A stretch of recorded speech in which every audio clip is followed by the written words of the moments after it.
Hello everyone, আসসালামু আলাইকুম। Welcome back to my channel.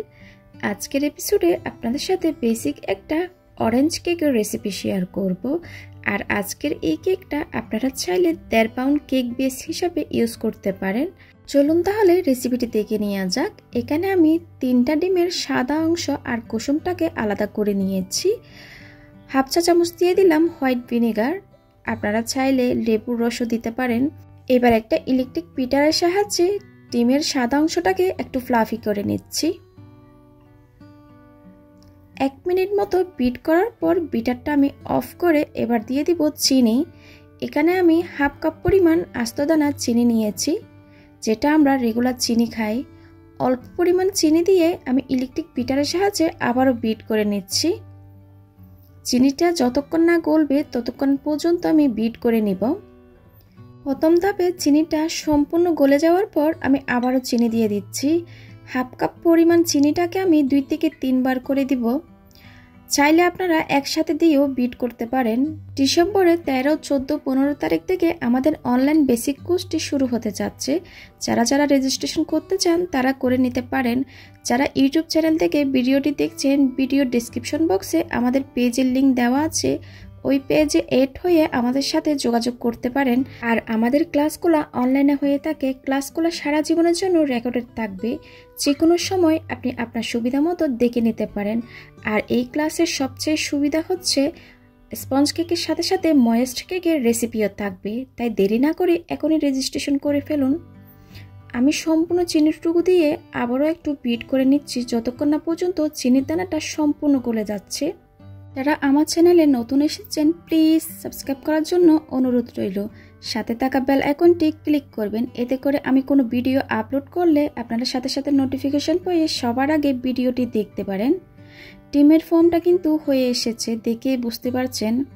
চিনির দানাটা সম্পূর্ণ গলে যাওয়ার পর বিটারটা আমি অফ করে দিচ্ছি। ডিমের কুসুমটা আমি দিয়ে দিব। তারপর দিয়ে দিচ্ছি 2 টেবিল চামচ পরিমাণ রান্নার রেগুলার তেল। আপনারা তেলের পরিবর্তে গলানো বাটারও দিতে পারেন। 1 চা চামচ পরিমাণ অরেঞ্জ ইমালশন দিয়ে নিচ্ছি। সামান্য পরিমাণ ফুড কালার দিয়ে নিব। আপনারা চাইলে ফুড কালারটা স্কিপ করতে পারেন। ইমালশনে কিন্তু সামান্য পরিমাণ কালার আর এসেন্স দুইটাই আছে, তাও আমি ফুড কালার দিয়ে দিলাম সামান্য পরিমাণ। আবারও বিট করে সবকিছু একত্রে ভালোভাবে মিশিয়ে নিচ্ছি। সবকিছু ভালোভাবে মিশে যাওয়ার পর আমি বিটারটা সরিয়ে নিব। এই পর্যায়ে আমি শুকনো উপকরণগুলো দিয়ে নিব।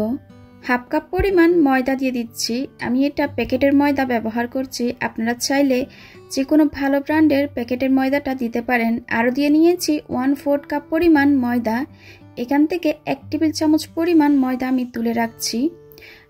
এবার দিয়ে দিচ্ছি 2 টেবিল চামচ পরিমাণ কর্নফ্লাওয়ার। আপনারা অবশ্যই চেষ্টা করবেন কর্নফ্লাওয়ারটা দেওয়ার।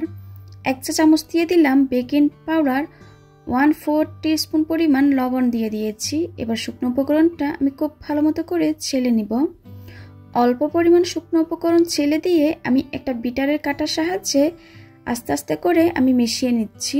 কর্নফ্লাওয়ারটা দিলে হবে কি, কেকটা অনেক বেশি সফট হবে। ময়দার যে গ্লুটেন থাকে কর্নফ্লাওয়ার দেওয়ার কারণে গ্লুটেনটা ভেঙে যায়, কেকটা অনেক বেশি সফট হয় আর কেকের টেক্সচারটা অনেক ভালো আসে। বাকি শুকনো উপকরণটা দিয়ে দিব।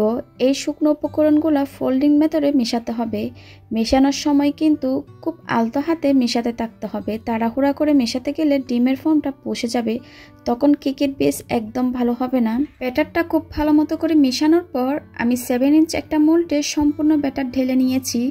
একটু ট্যাপ করে আমি একটা ইলেকট্রিক ওভেনে 160 ডিগ্রিতে 25 থেকে 30 মিনিটের জন্য বেক করে নিয়েছি। ওভেনটা কিন্তু প্রিহিট হতে হবে। 10 মিনিট আগে থেকে প্রিহিট করে নিয়ে কেকটা বেক করতে হবে। কেকটা হয়ে যাওয়ার পর আমি ওভেন থেকে বের করে নিয়েছি। দেখুন মোল্ড কিন্তু একদম পুরো ভর্তি হয়ে গেছে আর কেকটা কিন্তু একদমই চুপসে যায় নাই। আপনারা যদি হুবহু আমার রেসিপি ফলো করেন আপনাদের কেকও এরকম সুন্দর হবে। আশা করি আমার আজকের রেসিপিটা আপনাদের ভালো লেগেছে। ভালো লাগলে প্লিজ আমার চ্যানেলটা সাবস্ক্রাইব করবেন। আজকের মতো বিদায় নিচ্ছি। সবাই খুব ভালো থাকবেন, সবাই সবার জন্য দোয়া করবেন। আল্লাহ হাফেজ।